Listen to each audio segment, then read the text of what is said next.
What is going on? Heavy Pour Sports Happy Hour. And I got to say, it's happy hour for one fan base, not so much for the other two, but we'll go ahead, we'll address that as we go.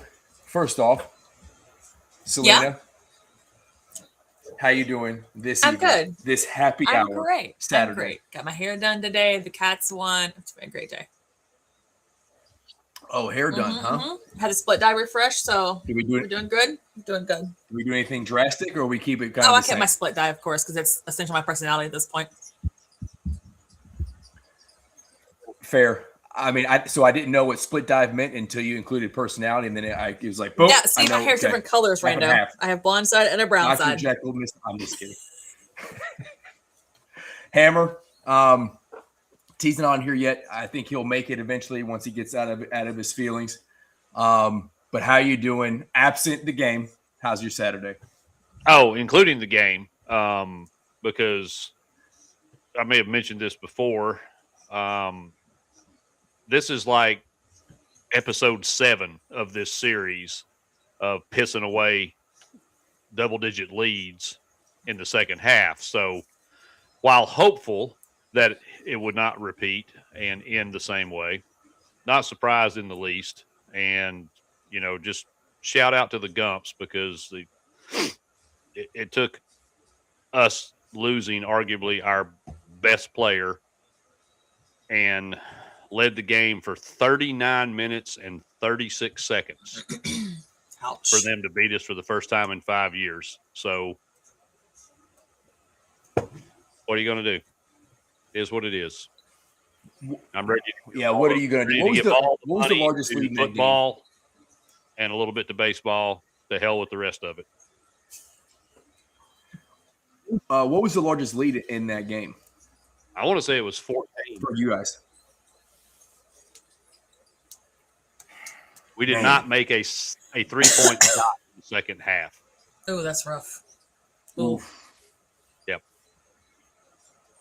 I don't even want to talk about the rebounding dominance and even second chance points. We had, I think, 17, 18 offensive rebounds, at one point, I think we ended up with like 23. I'd have to look at the stats. Haven't done that yet. But it was extremely weighted in Tennessee's favor, and yet we can't finish the job. So, yeah. Congrats to the murderers. If you have some in your corner, that's what happened. What's up, T? I'm not sure what you're watching, but we're all watching it with you. We're listening to it with you.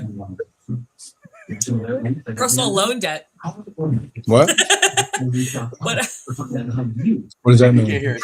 I don't know why he picks and chooses when to wear headphones. Like, it's a lot of he has the headphones. He just doesn't like to wear them. Can you hear us, T? Nope, can't hear us. Can't hear us. T, man. Oh man, I always feel like I got the worst luck with technology, and then T jumps on. Look at this. Richie's officially back. Hi, Richie. Welcome back. I love basketball loving Richie. He's down and out sometimes, but when we're up, he's up, and I do love it. So what do you think? Oh, all right. So I guess, Hammer, the question is, you're a lock in the tournament. Yeah. The SEC tournament means something to the fans that travel to Nashville, especially, Tennessee. It's a pretty easy jaunt up there.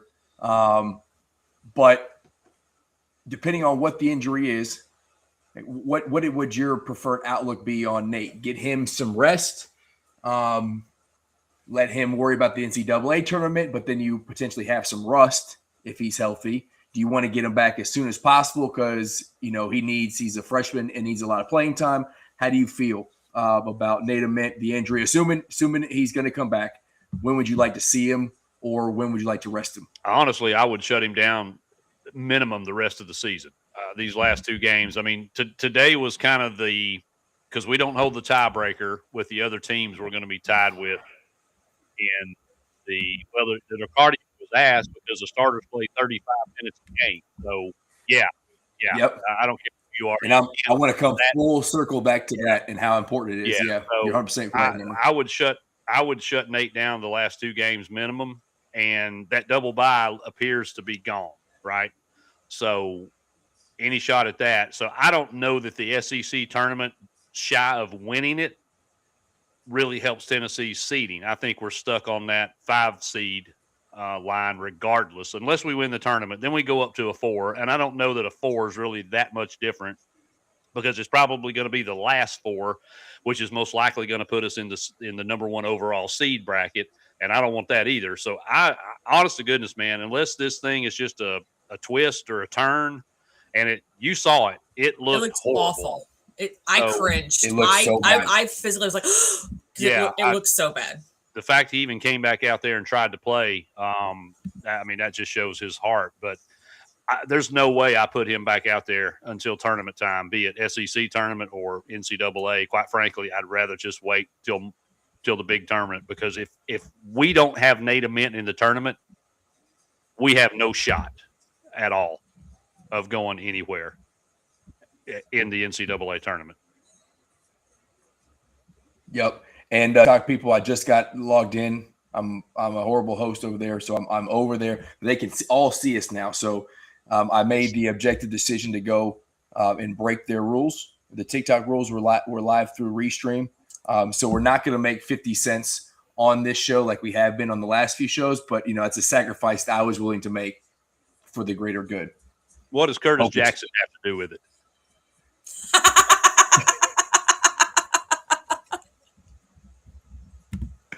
Oh, Hammer.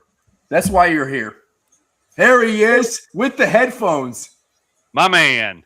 T, what's going on? I'm having to make some adjustments and adapt the way SAS is. So I'm using my PlayStation headphones. It looks good, man. It looks good. And you sound great. Yeah. Well, you sound a little bummed, to be quite honest. You sound a little bummed. But bro, I'm not interested in hearing all your little happy-go-lucky energy. All right, lower that and join me in my negativity. All right, you too happy for me right now. I'm not interested. Well, let it out. Let it out. Let it out. I'm not interested in it. Let out the this is therapy. Let out the grief, the frustration. I'm here. Listen, I told you I wanted to beat Nate Oates, and I was conflicted. Going into Saturday, because you guys losing helps us. Like now, if we go and beat A&M and Florida, now we have potential for a double bye, depending on how the season goes. But I told you Wednesday, I can't stand Nate Oates. I wanted you to win, and I was thinking, especially after we won, to be fair, like if we lose, then you losing, then we can grieve together. But after we won, I'm thinking, okay, NCAA tournament seeding, you guys beating Alabama helps us. Even though we lost Alabama, we beat you guys twice. You guys beating Alabama team twice, that helps us out as we strive for a 6, maybe a 5 seed if we're super lucky. So I was all in on Tennessee winning. I thought you were going to win, as I told you in the group chat. I reset the Wi-Fi, and when I do that, I go completely dark because if the service out here in San Marcos is crap. But if I don't reset the Wi-Fi, then I'm glitching all episode. So all that to say, I wanted y'all to win.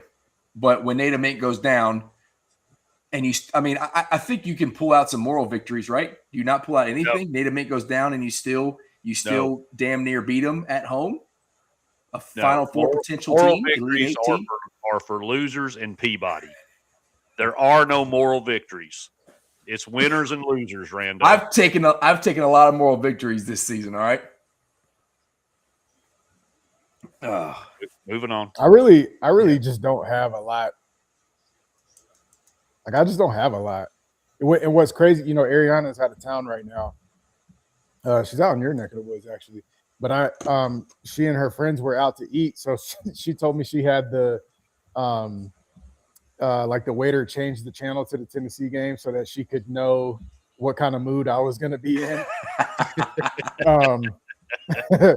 And at halftime, she was like, okay, we're doing all right. And I text her at halftime. I was like, we all know a decent halftime lead means absolutely nothing for UT. So I like honestly, even if it meant had been playing, I would have expected us to lose. It's just the way we crumble, man. It just makes no sense. We are the conference leader in dropping games that we have a double-digit lead in. And Alabama was second in the conference in coming back from double-digit deficits. So, like, all signs pointed to us losing that game. I knew we were gonna lose it. It's just. So I very much believe just if don't have Nate the Ament is body. in We that don't- game, you win it. I mean, Probably. now But we just because you had to we don't rely on have JP people who- Estrella so much in the second half. and it's only because he's not healthy. Like if he's healthy, he can score, right? But we don't have anybody outside of the front court and outside of Gillespie if Ament is out who can score. Like Ament and Gillespie are our only people who can score with the ball in their hand, not on the block. So when one of them goes out, man, that's all she wrote. And But talk about Jalen Carey though, because I watched a lot of the first half. I didn't catch a lot of the second half, unfortunately, which is why I missed a lot of the Bama comeback. But Jalen Carey, as I'm watching the first half, was answering. It seemingly answering all the things you asked him to do from before when he was. I think it was you that said like he's choosing to be a non-factor. yeah, mindset was way better with Carey. Way better. Did he so die in the second half? Like what happened?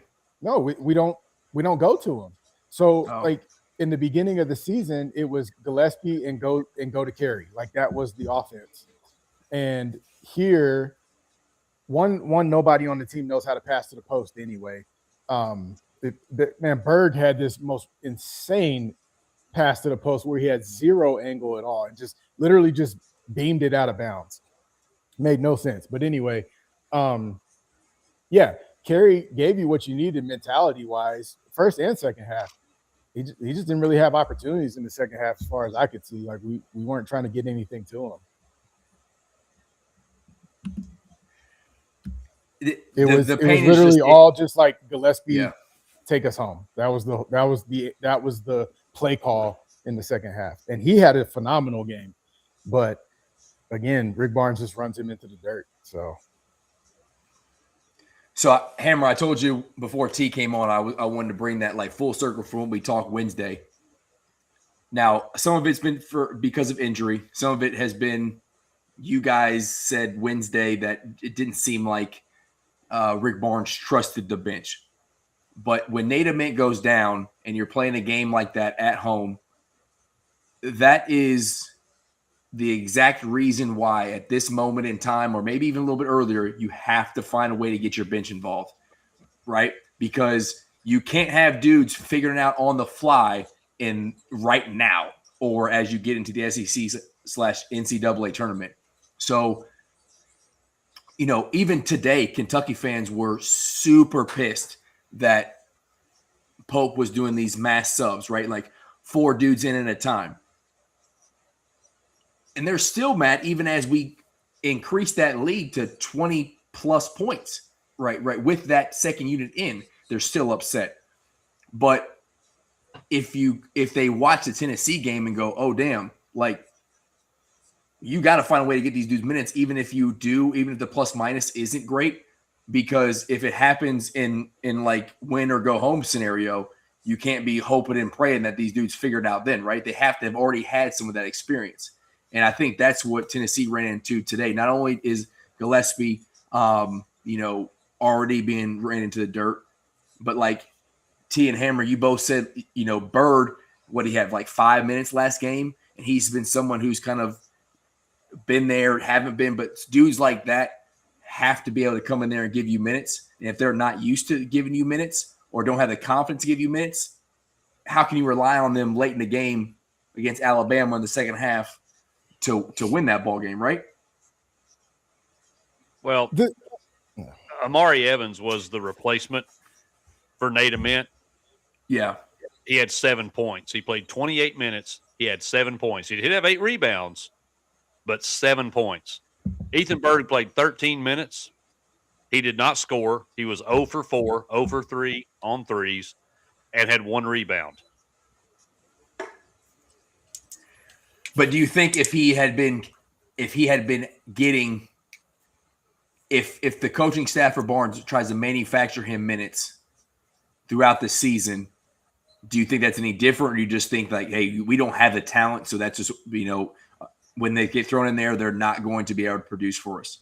No, you said it. You have to have the confidence to be able to produce, and these guys coming off the bench do not. Even in this game, and I was texting Hammer, Rick Barnes was putting somebody in and yanking them back out in like 37 seconds. Like you have no leash to make any mistake. Barnes, if you're not one of the main guys, you make a mistake, you're out. And so, one, you haven't been getting an opportunity all season. And then when you do get 12 seconds, you only get 12 seconds because you haven't played in 6 games. And then you make, game speed is different in practice. You make a bad play, that's fine. Let some guys play through it. Let them work through it. But he doesn't. He pulls them out. Yeah. So, man, I texted my family group chat. I texted Hammer. I was texting everybody, like, let the guys play more than 36 seconds, man. And yeah, it looked like wholesale hockey line changes out there, except for Gillespie, who played 36 minutes again tonight. Yeah, like dudes don't even get a chance to break a sweat. Yep. And they're already back on the bench. So anyway, all that to round into what you said about having, in my opinion, what you said about having confidence. They can't have confidence because one mistake and you're back out. Yeah. So Josh, sorry, go ahead. Before I answer the TikTok question, what were you going to say, Selena? I was going to say Calipari used to do that to the players all the time. Remember? One mistake and they were getting back out again. They never could get rid of anything, and he expected perfection. So, like, I understand, like, that's frustrating for a player, I'm sure. So. Yeah, and to be fair, I think Pope is kind of the other extreme of that, right? How much leash does he give someone like Brandon Garrison, right? Who it's just like, when are you going to learn, dude, that this dude maybe doesn't have it consistently, but it can be both sides of the coin. I think old school coaches, like you said, Barnes is. Selena, you mentioned Calipari, of like, if you're not one of the dudes they trust in that 6-7 man rotation, you're the 8th, 9th, if you make a mistake, you're coming out, and then you may not see the floor again. So Josh over here on TikTok was asking, do you feel we are far enough along in the season where we know dudes like are going to produce? Like, we know the dudes are going to produce. We know the dudes that aren't. I think the answer is probably yes, but unfortunately you could have had extra guys produce if you do what T was suggesting and give them time to kind of work through it. But Hammer, how do you feel about that? Like, are you more on the old school coach, like, hey, you got to be ready to play. If not, I'm pulling you. Or are you like, I can live with 3-4 mistakes early on in the season if it means it results in wins later on when they really matter? Well, I think we've kind of adapted as a fan base because Coach Barnes has been here long enough that we recognize, you can't make mistakes and stay on the floor. So I think we've kind of just been conditioned to that's just how he coaches. And unfortunately, this particular version of Tennessee basketball make a lot of mistakes. So I think it's kind of I think I'm somewhere between where T's at and what reality is, that you're going to have some growing pains, but I think we're too far in the season now to embrace that. We should have been embracing those growing pains 3 months ago. You saying I'm out of touch with reality? I'm not saying you're out of touch with reality at all. I know. But I'm saying at this point in the season, you gotta dance with who brung you, and unfortunately, that's going to be a formula that has Jacoby Gillespie playing 35 plus minutes, Felix Okpara playing 30 plus unless he gets in foul trouble, and if Nate Ament's healthy, he's going to have to be out there 32, 33 minutes as well, because nobody else can do a damn thing. Yeah. And that's just what it is. So that's, somebody made the comment about they don't have any, cardio or stamina. No, they do. It's just they burn it all up, because when you play 35 plus minutes a game for 30 games, that wears on anybody. Yeah. I mean, Zakai is the only one who could do that. yeah, and he was just a freak in And that regard. he played for Barnes the entire time. I think that's the biggest thing is if you're playing for the dude that you know what to expect. This is Gillespie's first year at Tennessee, right? So like that's a massive jump from what he's expected to do at Maryland. You got to be able to flip that switch in a year. Like cardio, it takes time. And Zakai Zier could have been special, but also he had 4 years to be groomed in that system. Well, that and the fact that apparently we and it goes on, and I'll this season, no matter what we talk about, the breakdowns and the deficiencies and whatever's happened, I will maintain and down this hill. I will go back to recruiting. We didn't recruit a quality 2 guard. We don't have a legitimate backup point guard. We put all our chips, right or wrong, we put all our chips into the Nate Ament bucket. And he didn't develop as quickly as we hoped and thought, and some people expected. But he got there.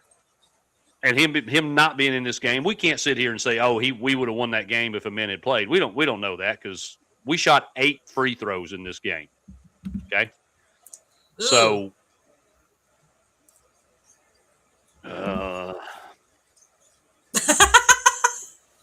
it's really funny when you blow that many second half leads. It brings a lot of doubt and questions into your mind. I mean, it really does. And even Coach Barnes joked about it, but the reason that the joke is funny because there's an element of truth in it, right?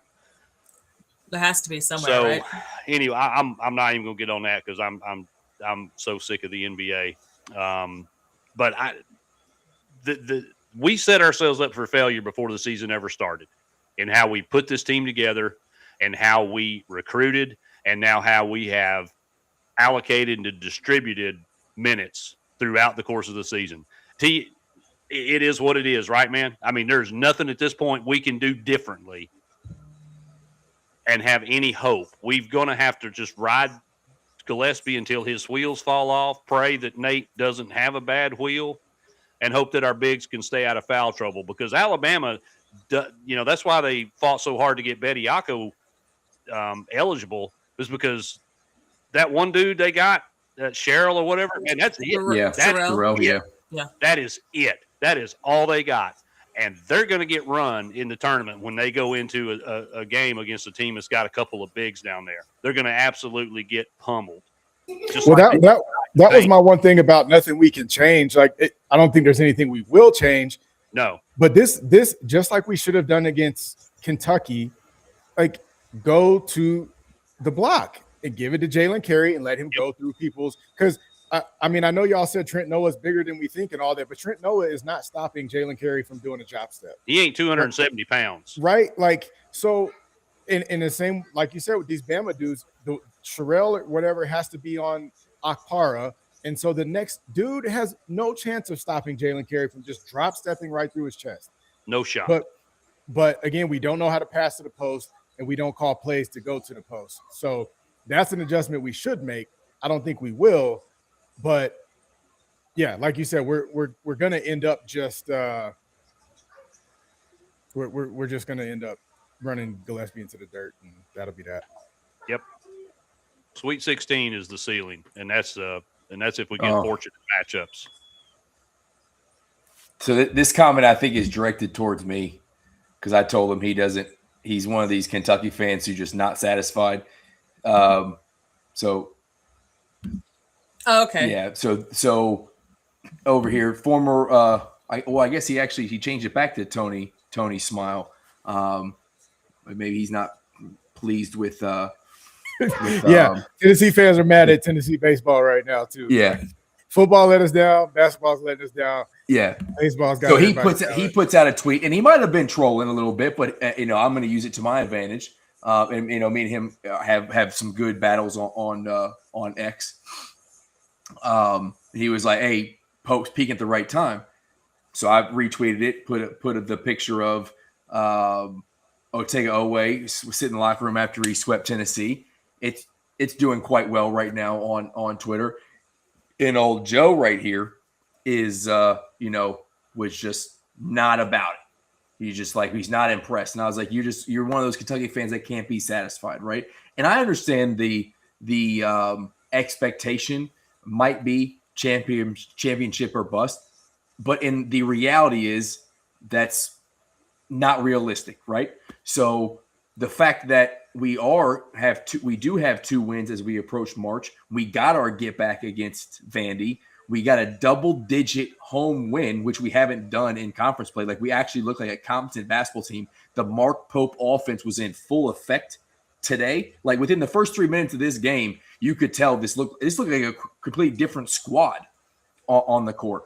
Yeah. But you know what, Joe? You're right. I do have a kid, and my expectations are apparently low, and he may never see a national championship. Luckily, his mom's side of the family are Georgia fans, so he's seen 2 national championships in his lifetime. So it's probably all my fault, and I should have higher expectations. You clearly have it figured out. Thank you for dropping in and the comments. You should stick around the show and provide more context and input because it's valued. I promise you. Yeah, I would ignore the Sweet 16 comment. Yeah, I said that. I said that the Sweet 16 is the ceiling for this basketball team. If you think I'm happy right now, you need to go tune in more of my stuff as well, because if you think this is happy, I'm sorry to disappoint you. So again, I believe I believe that's directed to Kentucky fan. Joe is a Kentucky fan, so I think he's saying Kentucky's ceiling is Sweet 16. But we didn't say I don't that, think Kentucky's ceiling's a Sweet 16. I have, as a Tennessee fan, I have sat on this show week in and week out, called you people idiots for saying that you need to fire Pope, that this team is done. I'm telling you right now, this team is dangerous. With the right pathway, they can get far in this tournament. I've said it all season, even when you guys were pissing down both legs just like Tennessee has been. This team has got enough talent that they can go far in the tournament. Ignore the sounds in the back. I'm single dadding over the weekend, so just gonna have to deal with it. This will be my last thing on Tennessee. So this last comment about JP Estrella on the switch, I texted Hammer as soon as it happened. Yep. We had Bishop Boswell on Phylon, like our best on-ball defender, and a ghost screen got him off of him. That made us switch. I was like, we don't fight at all to stay on the ball. Like, this is a super crucial, clutch end of game possession, and you let a ghost screen put Estrella on like the most dynamic player on their team. Who had gotten hot, by the way. Who had gotten hot. And Estrella did admirably for what his speed limitations are, but like, you knew Phylon was gonna take him to school, and he did it easily. Like, you, in a clutch moment like that, you cannot give up that responsibility so easily. Like, we've all been loving Bishop Boswell because of he's like the next torchbearer, the next Triple J, the next Meshack, and he is. That play right there is one that you've got to learn from if you're going to be the torchbearer. You cannot give up that play and your opportunity to guard Phylon to Estrella off of a ghost screen. Like, that dude better like put you in an ankle lock or something for you to give up playing defense on that possession, right? Like, you hear Klay Thompson talk about his biggest regret is when he switched off of Kyrie to let Kyrie hit that big step back on Steph in the finals. Mm-hmm. It's the same type thing here. Like, you have to fight tooth and nail to be the one on the ball in that last thing. And that was so frustrating to me how easily we switched, because you knew as soon as Estrella was on him, that was the ball game. Yeah, and as good of a defender and as athletic for a big man as Felix Okpara is, he's a great perimeter defender. Doesn't get enough credit for it. I would have been mad if it was Okpara that was guarding Phylon in that moment, because you just can't put somebody that can't match speed and step with him in that situation with 26, 27 seconds left in the game and let him score. That was absolutely just egregious. And I won't say that play cost us the game, but it certainly put us in a really tough spot. Yeah, it didn't cost us the game. It's just that is not a play that you can have, particularly in that moment. In that moment, right, because Phylon had caught fire in the second half, and you you'd been better off fouling him and letting him score at the free throw line, to be honest. If that was the play, then just shove him to the ground because you're not going to stop him. Yeah. All right, go ahead. Go celebrate. Stupid. Let's celebrate. Well, before we celebrate, blah blah blah blah. Lindsay, I see. Oh, she dropped out. What up, Bub? Lindsay was over here on the TikTok chat, and I'm telling her I was getting ready to tell her to drop us. She's got some like free stuff to give us, like roses and stuff.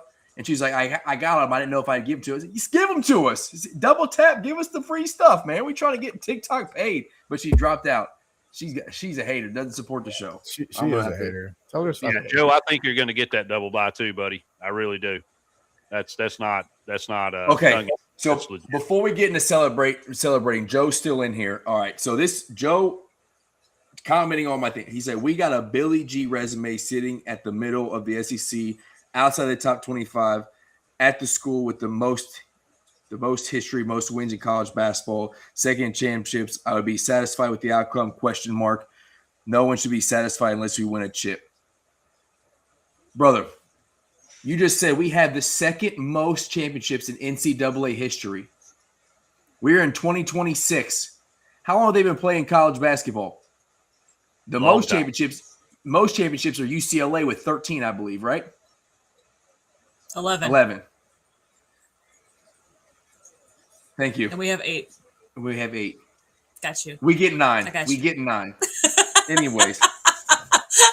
Like, do not give them more than they deserve, right, Joe? Shout out. All right. My bad. Oh, I don't math in public well, and now I'm already been consuming, so it certainly ain't going to go well. It certainly ain't going to go well. Anyways. Yeah. Anyways. Okay. Well, Lindsay's back. She said, don't talk smack, no gifts for you. Well, she's sitting number 1 on our leaderboard right now. What about gifts for the rest of us, Lindsay? This isn't all about Randall, all right? Exactly. We want some love, too. But my point is, like, there's a lot of college basketball, and we have 8 championships. They got 11. Like, you can't expect to win one every year. Or, I'm sorry, you can expect to win one, but to say that it's a failed season if you don't get one is kind of crazy. Especially as much as like someone like Calipari celebrated for everything he's done in the Final Fours and Elite Eights and Sweet 16s and you know how he brought Kentucky basketball back. So now, do I want to excuse these losses, especially double-digit 25, 35-point losses? Absolutely not. It can't happen.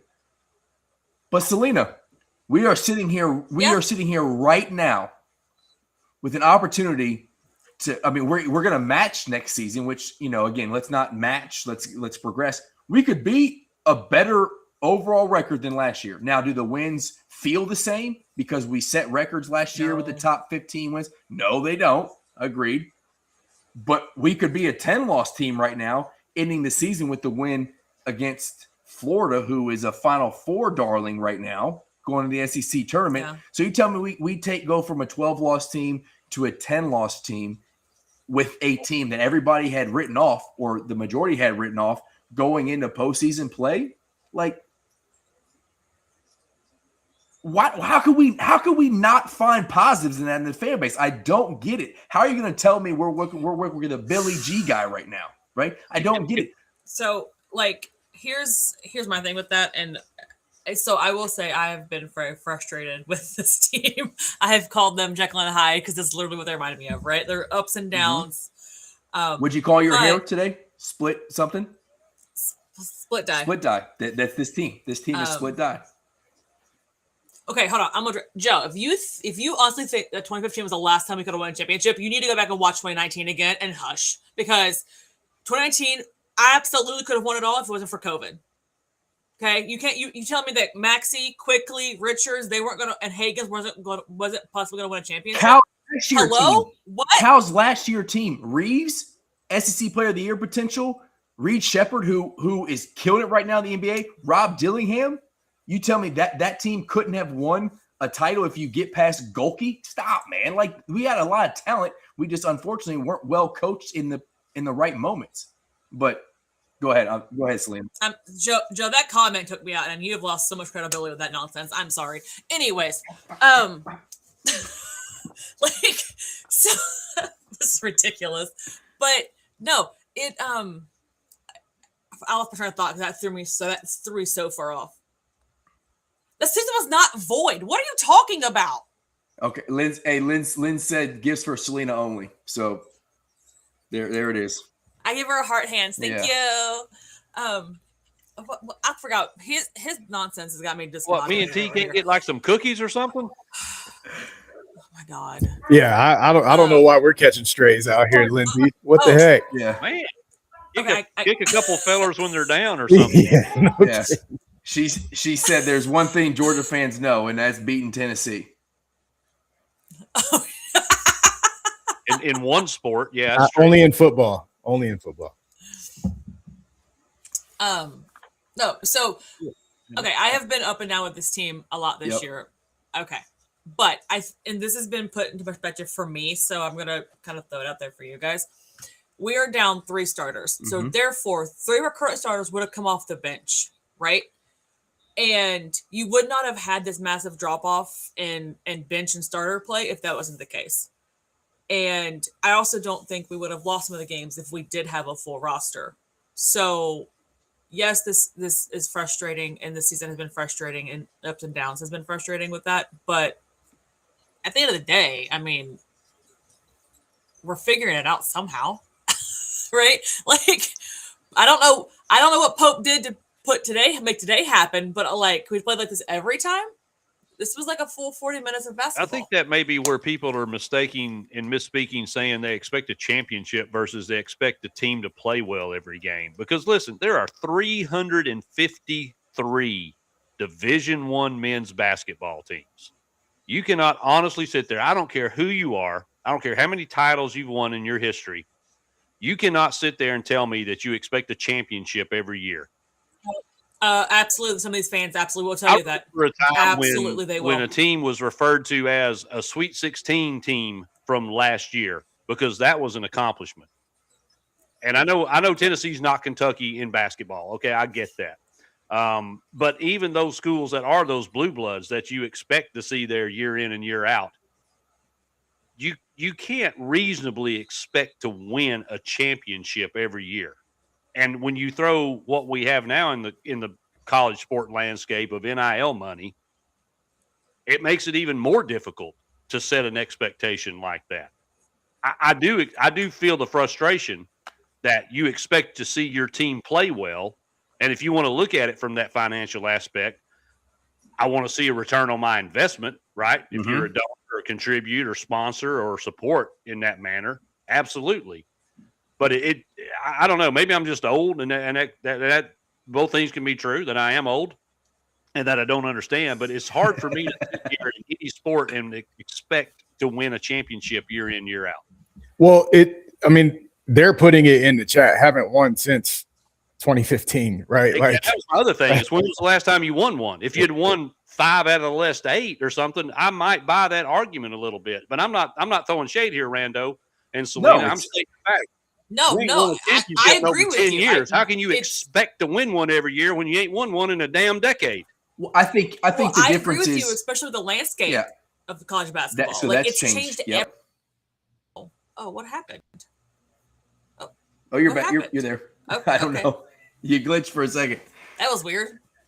But I think you could expect the fan base can expect to win one, right? I don't think there's anything wrong with that. But if you don't, to not be able to find satisfaction in a Sweet 16 in Pope's first year with winning the most top 15 games ever, building a roster within 6 weeks, like I think that's where I get frustrated. Like I can go in when we beat Duke game 1 and come back and we beat Gonzaga.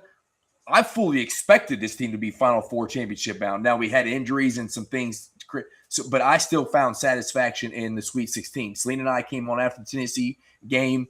We were super bummed out. I could have smacked Zakai Ziegler in the mouth after he just he wanted to do what he did to my guy Lamont Butler and embarrass him when he's hanging on with like one shoulder and he's laughing and clowning him. Bum. But I still was like, listen, this was a successful season for Mark Pope year 1. Yeah. And then The problem is we're so emotional as a fan base. That is the biggest problem. Is everybody, because this roster again, and Selena pointed, 3 starters are hurt, right? And we invested a lot of money in JQ, and that was just unfortunately just seems like it's not going to work out. But because this season isn't working out, everybody goes, Polk sucks in the portal. He can't recruit. And it's like, I put out a tweet earlier. Our point guard was a 4-star, like transfer portal guy. Mm-hmm. Our shooting guard is SEC player of the year now and could have been, could have stayed in the draft. We got him back, or SEC, I should say SEC player potential. We had Amari Williams, which was a 4-star center who got drafted. We had Kobe Brea, who was a 4-star forward who got drafted. So, like, if you actually go back and look, Pope actually did very, very well in the portal, especially with the time he had. Yeah, I think that's my frustration is I will always expect to win a championship. Maybe expect a strong word. I will want to win a championship, and I expect Kentucky to be in the running. Yeah, there you go. That's okay, Rando. Okay. If that's like Kentucky is a blue blood in this sport. You have every right as a fan of the program to expect to compete for championships every year. That is perfectly reasonable. Expect to compete. That's reasonable. Yep. But these people that are championship or bust, you're going to have a very miserable existence. Well, that's why they're always so miserable. Your joy on winning a championship and not being able to acknowledge that, we had a good season. Yep. Because you're going to see dudes coming and going in programs more and more because they care a lot more about the name on the back of the jersey than they do the front. And they're looking for that bag. Guys don't come to play for school pride anymore. They play for the bank account. Mm-hmm. So Whiskey said it. I expect to compete. It's not about That's it. Just like tennis and football, I expect us to be in a position to compete for a championship every year, SEC, national, whatever it looks like. And when we don't, I'm disappointed. Yeah. Yep. Oh, all right. So we're getting ready to talk about. We'll get deep into the game. If you're watching, if you could share this, I appreciate it, especially over on TikTok. But if you're on YouTube, subscribe to us, please. If you're on X, repost this. We very much appreciate it. We're starting to get a crowd going. So thank you. It kind of takes some time for X to get loaded up, especially since their whole algorithm and the weirdness of posting live videos. But thanks for joining us. And as we get into Kentucky play, I'll just say this right now. Whiskey was talking about portal when we have returning players. Selena. There has been a lot of speculation about how expensive this roster was, $22 million. Mm-hmm. If it costs $22 million to get Moreno and Colin Chandler back next year, you better spend it. I need those two back on this team next year. Oh, my God. Especially Colin Chandler. Super C? Air Mormon? This dude. You better hope Mitch doesn't listen to this because he's going to be sending you an email, buddy. Hey, they sent me an email, and I do donate to the NIL. Now it's like $100. But they stretch that $100 out a long way, I'm sure. But you have got to. Selena, you posted that there was some contentions about Kentucky. Okay. Let me address except for the Colin Chandler tweet about how they needed to keep him. Okay. Yeah. So let me say this because that got a lot of flack. I have proof of this. I cannot show proof. I don't tweet shit out of my ass for freaking engagement. Okay. I don't need to do that. So when I say something like that, it's because I've literally seen proof of that in exact fact. Okay. Like he wanted so much money and he went to the schools in Utah and asked them for that money and they told him no. Like, so y'all can take what you want with it. I don't care. I'm just saying I don't tweet for engagements. I don't need to do so. I tweet because I know something. Anyways, regardless, carry on. So I don't know what the price tag was. I will tell you in the group chat. Okay. Whatever it was, I would say he probably earned it at this moment. Write me out. So that's going to go. I don't know what he's worth. $2-3 million for next year. At minimum, probably at this point. But with what you don't with what you don't have coming in next year in like freshman recruiting, and we don't know what the portal is going to like give us. We got Braden Hawthorne, we got Colin Chandler, we got Malachi Moreno, Modi maybe, Yelovich. I would love to see him back. How he's kind of blown up, but there's two staples, Moreno, Colin Chandler. You have to build around them. Yeah. This is Exactly. a side note. Think about what you just said. Like Colin Chandler has definitely, the way he is elevated, particularly come SEC time, has earned himself a good paycheck next year. Does anybody go in the opposite direction, and would they accept it? Because people definitely, some of them do not play up to however much they're getting paid, right? Like Nico for us. Yeah. Is anybody staying at their school and taking less, with the school being like, hey, dog, proof is in the pudding. You ain't earned $2 million this past season. You worth about $650,000 now. I think we'll see more of that. I think we're going to see more of that, and that's when you have like schools saying you didn't earn this money. That's why I saw so many people hit transfer portal. But I think what's going to happen too, like especially following the season and going forward, or other schools are going to say, well, if they're not paying you, I'm not paying you either, right? And then you're going to have players stuck, and that's going to cause a massive problem. But yeah, I think that's a thing. That's why I see people in the portal. They think they're worth more than they actually are. 100%, and it's happening. I think it's already happening. I mean, we see the stats every year that however many percentage of people enter the portal don't land anywhere, or they end up having to downgrade a division, or you go from the SEC to like the MAC or something. Yep. So yeah, it just, I don't know how many years we have to have that proof in the pudding for guys to start. Nobody thinks anything applies to them until it applies to them. So. But yeah, and I think Whiskey's got a good. I think Whiskey's got a good point. Someone like BG, if he transfers, or if he stays in Kentucky, if he transfers, which I would agree that he probably transfers. The reason he came back last year, in large part, I think Pope had feelings he was going to be good. Obviously, he did. He keeps putting him on the floor. But he also, when he went to transfer, I think he had high expectations of what his value was, and he clearly learned. Not everybody else feels that way, right? So if he hits transfer portal again, he's going to have to realize, okay, I'm not this amount of money player. I'm this amount of money player, and I'm going to have to go, and I think that works a couple ways.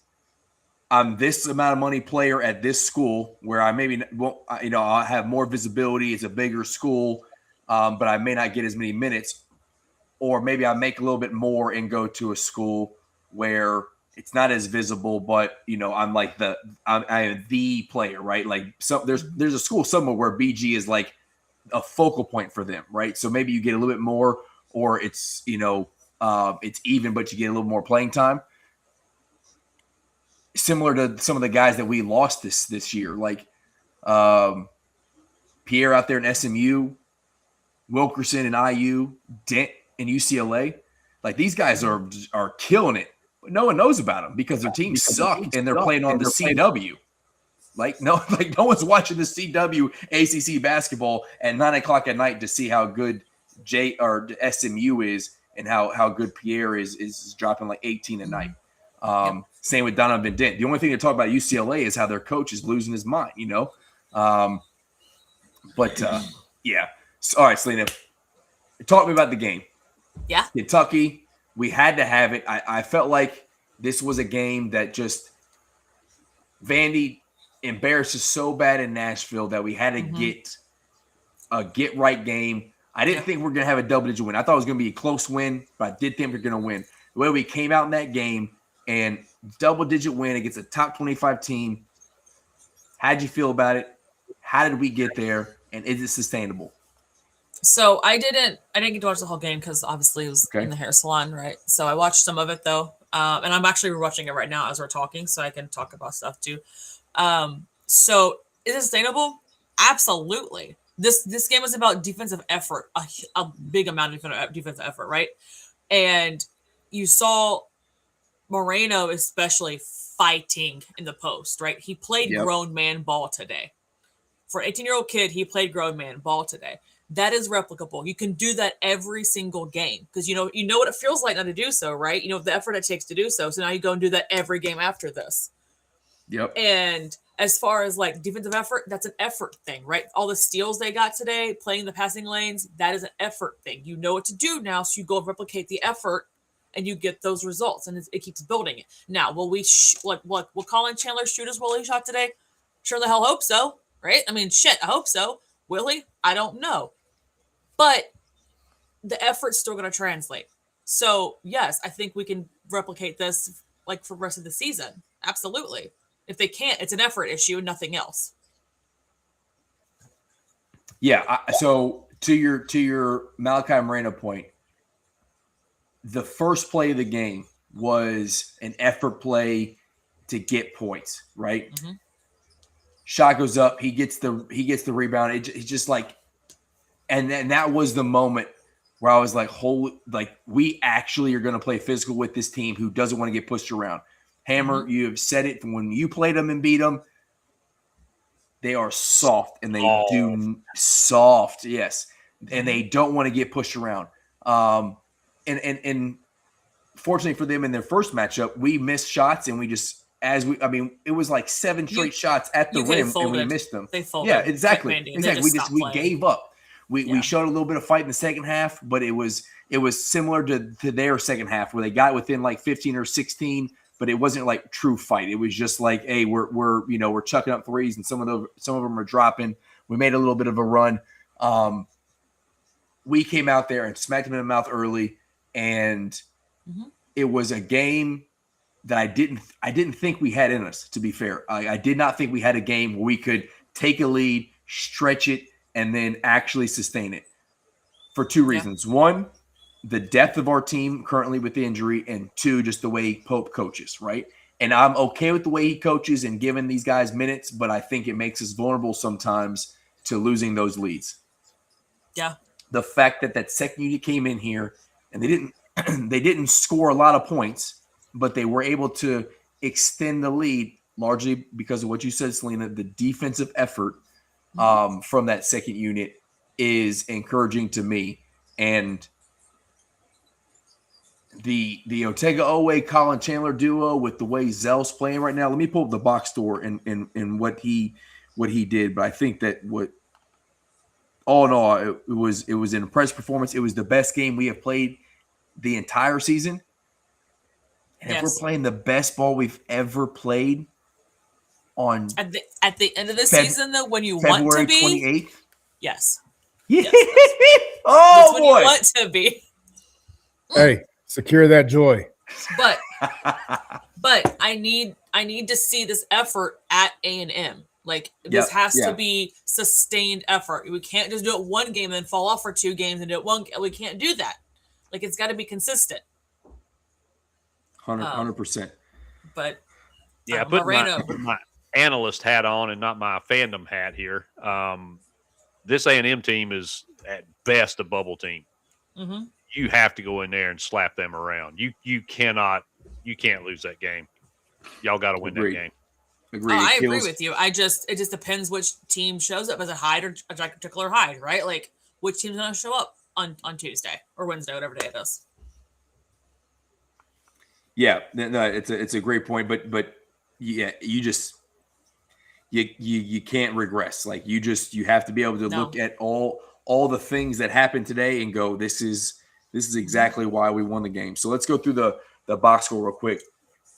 Yelovich only had 16 minutes with 6 points. I know there's a lot of frustration with that. But I do agree with some of the folks that are trying to be level-headed of like, we had such a lead and that we have to be able to get Mo Diabate in the game to kind of get his confidence to continue to grow because he's going to be big for us later on. Mm-hmm. So I think that's why he got 24 minutes in this game. Yelovich has proven that he's figuring it out. Mo D is still kind of not really there yet, so let's get him some minutes. Colin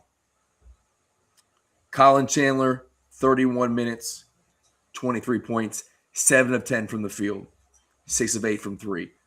Efficient as hell.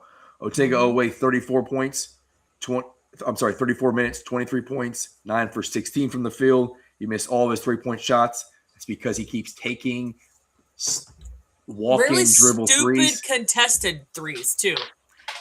It wasn't like, oh, I'm wide open. It's, oh, let me dribble around and take a step back. Why? Why would we do that? Just I think in this game, particularly when we were up a little bit, and it was to our detriment against South Carolina. We win the game, but it killed the run. I think he's just his ego, and again, he's the best player on the team, so I think he just wants to get himself involved, right? There were some isolation plays where it's like, buddy, that's not your game. Who? I missed that part. Who'd you say? Owe. Okay. Yeah. He shot hunts a lot, I think, for his own shot. He does. And again, I'm good with this is me being an outsider. Is he forcing it because he thinks I'm the best and I need to force it? I'm potential SEC player of the year.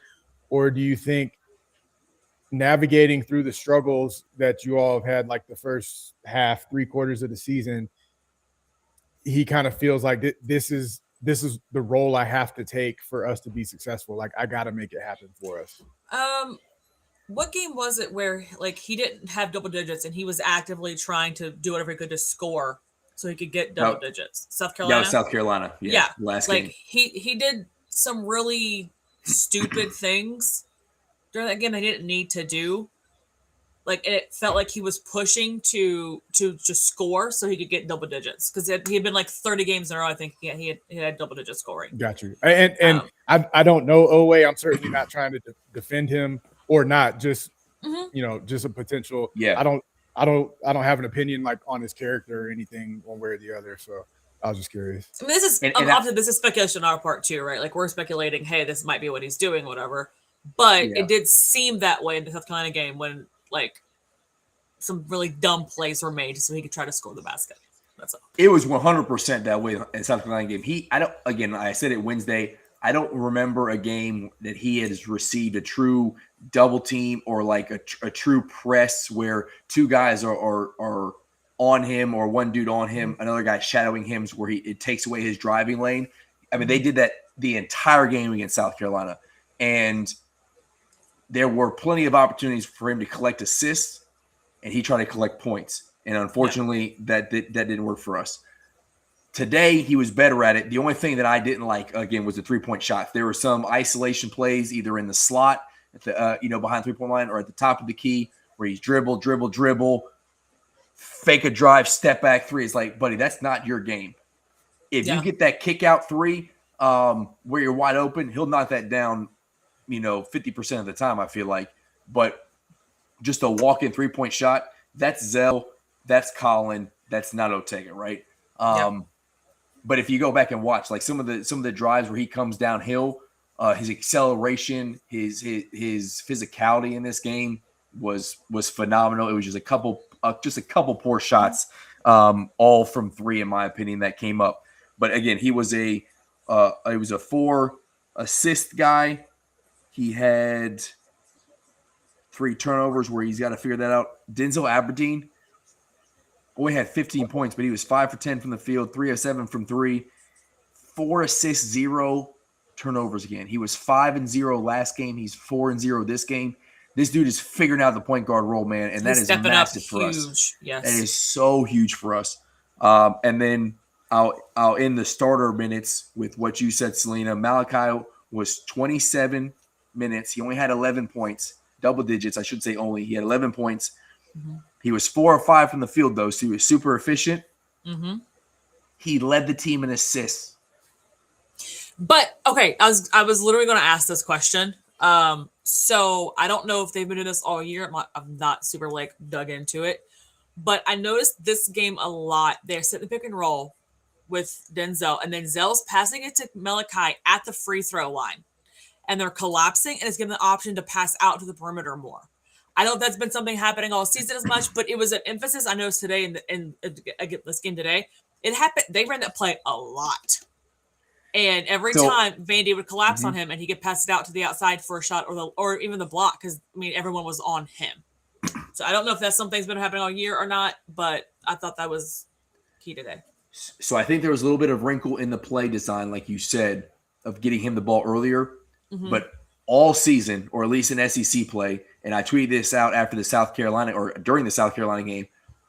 I was like, the biggest difference in our offense this year and why it's not the Mark Pope offense and we're shooting open threes and scoring as much as we did last year is because we went from one of the best passing bigs in all of college basketball to two dudes who don't have the same vision, right? Yep. I watched Malachi get the ball in the post or deep in the paint, and they converge on him.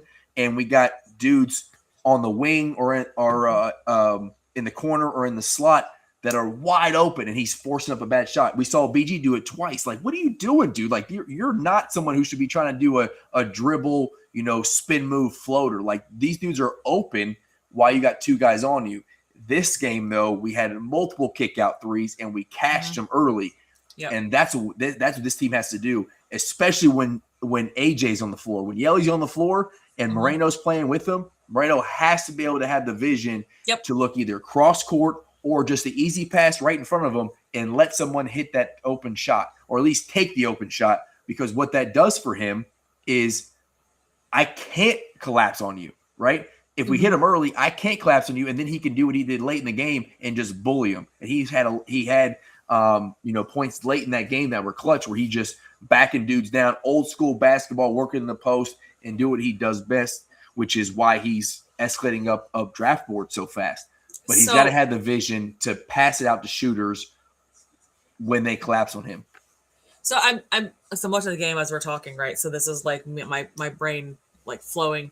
So I think, and I could be wrong on this, but this is what it seems like to me. So obviously he's not bringing the ball down the floor, right? And before, when he would catch it, like he'd have to do the shield and catch it, and his back would be to the basket type of thing.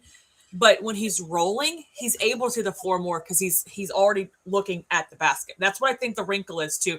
Setting the screen and passing it as he's rolling, and he gets the ball free throw line, and then that way he's not back to the basket. He's looking at the basket. He sees the floor better. Which I think is also why we're seeing the uptick in this for him today, especially because he's getting the ball where he can make those passes. He doesn't have to dribble the ball around and like find a defender. I mean, I could be wrong. That's just me watching the game. That's what I'm noticing and how they're doing it for him. Yeah, no, they have clearly done something, and I think you got a great point there. But whether it was in the film room and just letting him understand, because again, a lot of times these dudes don't necessarily see it; they feel it, right? Like we've practiced it a bunch, so I know that when I come here, I can. Perfect example is the Kentucky Tennessee game. The Denham game at home. There's no way in hell Oweh saw Colin Chandler there in the top of the key in the slot there as he came in. Two people are parlays over him. He just knew that's where he was going to be. That's just knowing ball. Yeah, exactly. Yeah. So as I drive, Colin Chandler's at the top of the key. He's going to slide over in the open space, and I'm going to be able to find him, right? So I think a lot of that. But again, Oweh is a senior. He's been playing ball for a long time. This is Malachi's first year playing college ball. So I think a lot of this is just like letting him feel it out. And if he can lead the team in assists or just come close with, and again, get 4 or 5 a game and those be kick out threes, I'm telling you, it's a new, it's a whole new aspect of this basketball team. It's exactly what we wanted. Yeah, no, I agree. I'll have to watch.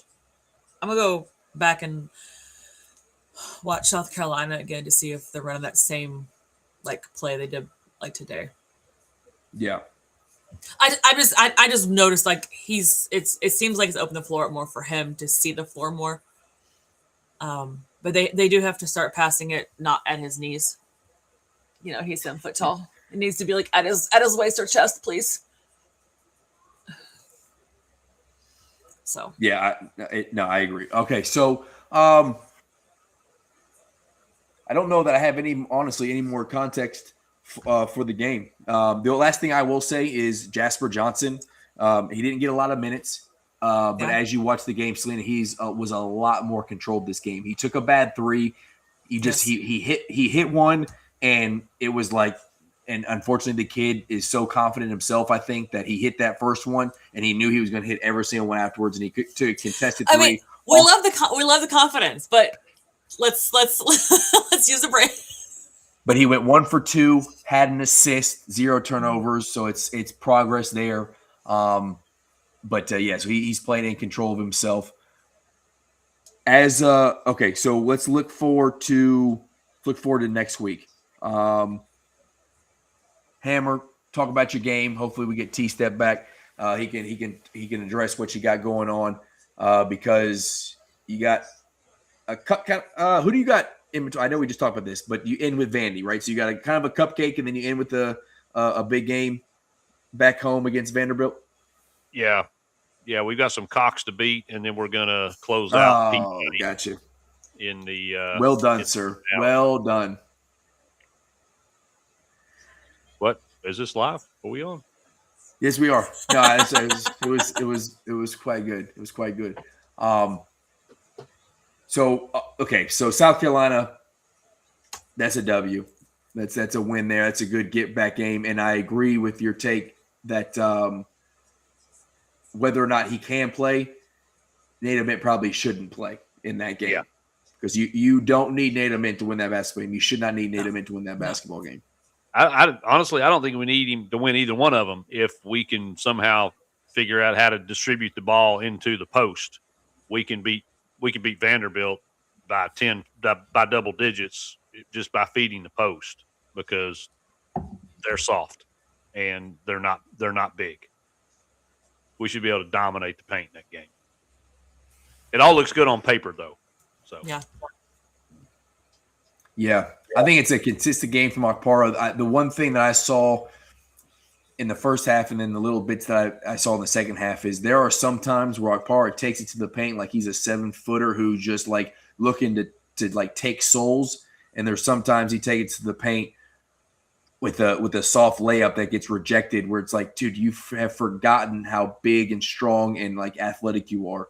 So I think if a Nate Ament's not going to play and you're going to play through the post, Okpara's got to be like a beast who's got it flipped the switch on of being the best player, best front court player on the floor. Like you got to have that consistently from him. Oh yeah, and we need Carey putting his shoulder in people's chests. I don't know what was up with him in the first matchup with Peabody. Just it didn't seem like he was engaged, wanted to play. We've got to have him in round 2. If we're going to have a shot, because I'm just going on the assumption Nate won't play. That's our formula to win that game. No, I think you're correct. I didn't ask you, T, if Nate Ament is capable of playing. Do you even want to see him in this game against South Carolina, or do you think you rest him, maybe bring him back at Vandy, or just wait to the SEC tournament? No, I wouldn't play him. Ain't no way I'd play him because I don't think there's value. And no disrespect to South Carolina, but particularly against South Carolina, I don't think there's value in putting him out there at 65, 75, 80% if you can buy him some more time to try to get him 100%. I text Hammer. I told him I'm gonna put Nate in bubble wrap till March Madness. I might put Estrella in some bubble wrap with him too, because even this game, did you see he tweaked his hamstring? Yeah, or he did something. He grabbed his. I was getting ready to text you after that because I think Sorrell or whatever you say his last name blew by him and he pulled his hamstring, and I was like, this dude is made of porcelain, man. Like he is. But anyway, I'm sorry. Short answer, no, I would not play him. Any concerns? There's no way. Any concerns with South Carolina? Honestly, I don't even care about the regular season anymore. So. Yes, concerns because I think Tennessee has shown an ability to lose to anybody, just as well as the ability to beat anybody. So concerned that they could beat us, sure. I don't really care. Like, go in, maybe try to use the SEC tournament wherever we fall to tighten up something, and then go out and lose by the second round of March Madness. But I don't think the rest of this regular season really impacts much for us. No, I don't either. And it's frustrating because, this team is 20-9 after this meltdown against the Gumps. This team should be 26-3. In all honesty, and I'm not just sunshine pumping and sour graping this, but legitimately, the only teams that have actually beat us were Illinois. They legitimately thumped us in Nashville. I think, even though we were in this game, I still think Arkansas put it on us pretty good. And then Florida. Outside of that, you go to any other of the 6 losses, and I can tell you exactly how Tennessee beat Tennessee. So I could tell you how Colin Chandler beat Tennessee. Yep. Right down. So to T's point, did he say something? No, I will never doubt our ability to snatch defeat out of the jaws of victory. I will say this. Who was I talking to? Whenever I might have been talking to BB. I was like, and I literally told him, I was like, Tennessee's ability giving up leads needs to be studied, because like what this season, like it's actually kind of mind blowing how much it has happened to you guys this year. I have never seen a team give away second half leads like this team. Like I was like, this needs to be studied, because what in the world? Never how does it happen? Like any sport, any level. I've never seen anything like it. No, I'm telling you, it's the depth and it's the fatigue, man. Like you just, and you can't. I think it goes into your frustrations with free throws. I think it goes in your frustration with turnovers late in the games that cost you. It's just like, and it's I don't know what else to say. It's just when you get tired, like it's that.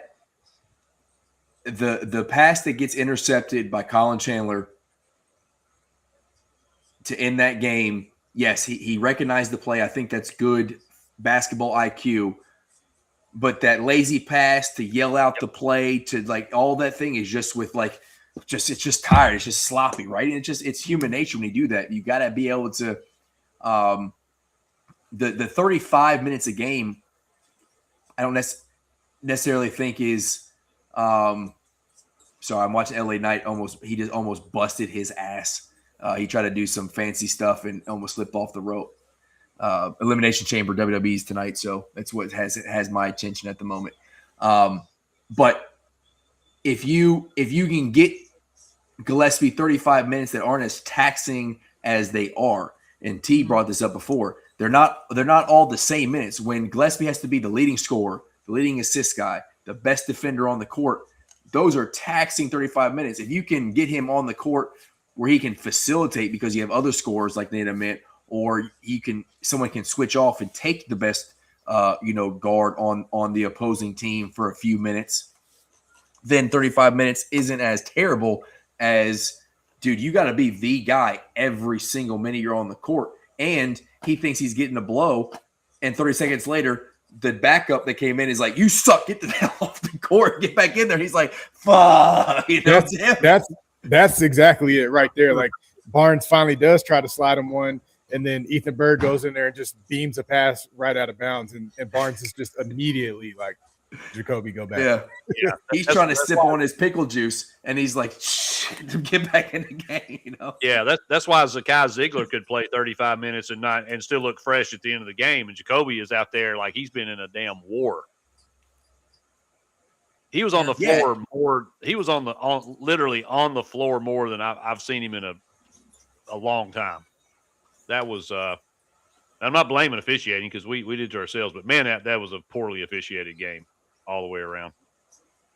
It's the SEC, man. It is for what is collectively the best league. I wouldn't say it's the most top heavy league if you look at the rankings, but when it comes to like the best overall league for talent for basketball, currently we have the worst officiating, bar none.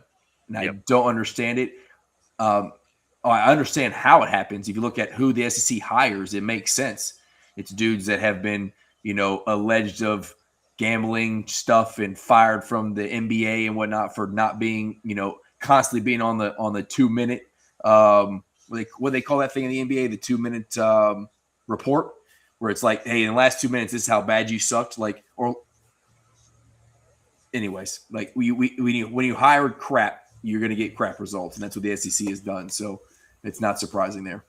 Yeah, Florida is putting it on Arky right Arkansas, now. smacking I- Arkansas right now. Yeah. Smackdown. All right, so we're Hey. going to close this thing out. Did BYU lose today? They sure did. They did. To West Virginia. They were 8-8 in the Big 12 with their expensive ass roster too. Yep, that was a scary game for them. Remember when we were told that BYU was ecstatic when Mark Pope left and came to Yeah. Kentucky? And they got Kevin Listen. Young? If it wants to say that, tell them to go to Cougar Board. Okay, they are literally melting down over there, and they hate Kevin Young right now because this is terrible for them, and it is all in their posts. They are literally melting down. Someone once told me that Mark Pope left, and that was the greatest gift that BYU got. Mormon Jesus looked down on them and said, "We have Kevin Young, and we have all this money from the Utah Jazz. And they ain't get you nothing other than AJ Dubbanza, probably number 1 overall pick, maybe DP, we'll see. That's all it's got you. That is all it's got you. I got my guy, Marcus Pope, who's out here killing it. I'm telling you, this season's going to be special, and Paramount Plus is going to document it all. It's going to be phenomenal. And like somebody said, I think it was Jay Kroom on Twitter, someone I engaged with, Kentucky fan. He was like, listen, even if this thing ends well, we still got to realize there's some things we got to fix, i.e. a GM. I agree with you. But if we go on a run, like Hammer has said is potential, I am full on yakking dunking on some folks. I'll say we need to fix some things, but Selena, throw me to you. I'm coming down with it because I got some things to say. And happy note though, in my master's class, I got a 99.99 in this class this semester. So, yay me. 99.9? Mm-hmm. Where'd the extra percentage go? That's what I don't know. I'm going to Kentucky fan you right now and go like, you should have I'm had 100. Oh, I know. One of my discussion boards was a 49 out of 50 for my discussion board. So that's where my little, it was not a perfect 100 in my class. So, but yay. We saw your girl. Tell her we said hello. Yeah. Also tell her Anyway. if she needs some Kentucky stuff, I'll be happy to send her some things. But all right, y'all. You want Kentucky or Tennessee stuff? Tennessee. Yeah, there you go. It's good parenting right there, T.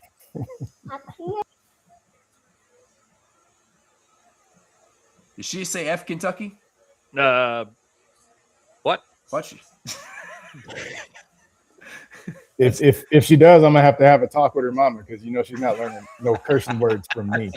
That is true. That is true. All right, y'all. Well, I appreciate you hanging out with everybody that was in the chat and helping us share this thing. Thanks for sharing it. The group chat knows the other reason why I was super, super bummed out that Tennessee didn't win is I so wanted to post T doing the giddy up. We'll have to save that one. We'll have to save that one for later. Oh man. But At least you're muscular, T. Yeah. They have me looking good, so I'll take it. I had Lindsay take a picture for me because I was gonna post it after the Vandy win.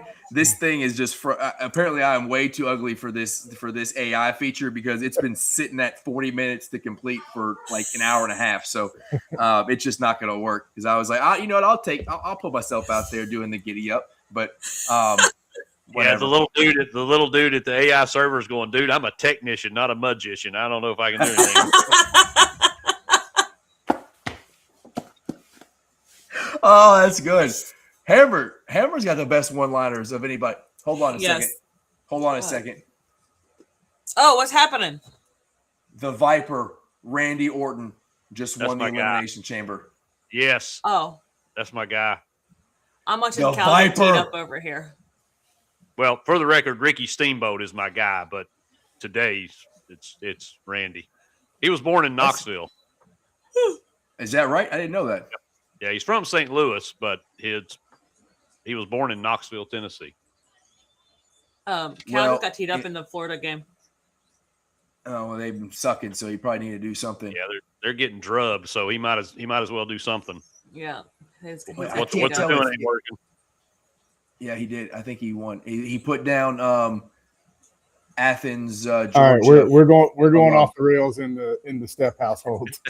Sorry. All right, y'all. I appreciate everything. As always. Real quick. We got Line Co. Kentucky stuff. Let's do the thing. Boom. They're dropping. No, State Line Code Tennessee is really well. That one's sold out, but you can get the dad hat one. You can get the dad hat one. It's the same logo, but it's like the hat that the style that Hammer's got on. This hat right here, they're dropping it in all blue with the Lexington logo on it. Lexington script. That one's like a golf hat, so you can get that one on here. They're dropping this one again.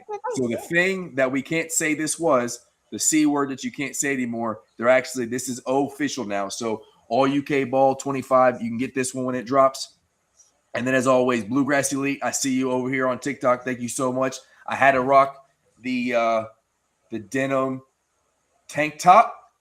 One, because it's hot as hell out here. And two, when you got to flex on a sum gun, like you got to do when you kick down the door in Vandy. You got to, sun's out out here in California. So you can use heavy pour 15 to get this right here and that right there that T's got on. My favorite shirt, the favorite logo out there. You could use that bluegrass-elite.com. You can support us, support him, which we appreciate. Marine owned, thank you so much. But to everybody that joined us for this last hour and 20 minutes, we appreciate it. Kentucky, let's go on a run. Tennessee, I'm sure will bounce back against South Carolina. And, you'll have your shot to knock down some doors as well. But to everybody watching, happy hour is coming to an end. Pour your shots. You're paying for this on your own now. So, as always, go Cats.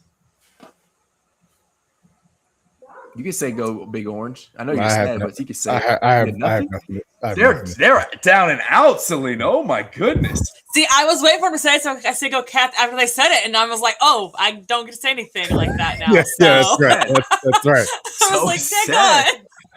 Yeah, normally it's the State Line shirt. Tonight, It's sponsored by Jack Daniels. Jack Daniels. Well, there's All right, cool. about it is. Go Big Orange. Go Cats. Kentucky bourbon beats Tennessee whiskey all day. Go Cats. Peace.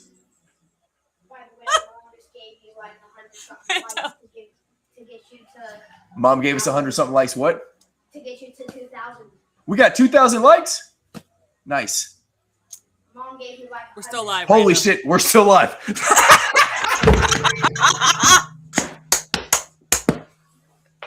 was waiting for him to see this. I was like, oh shit, we're still live, Rando. Oh my God. Okay.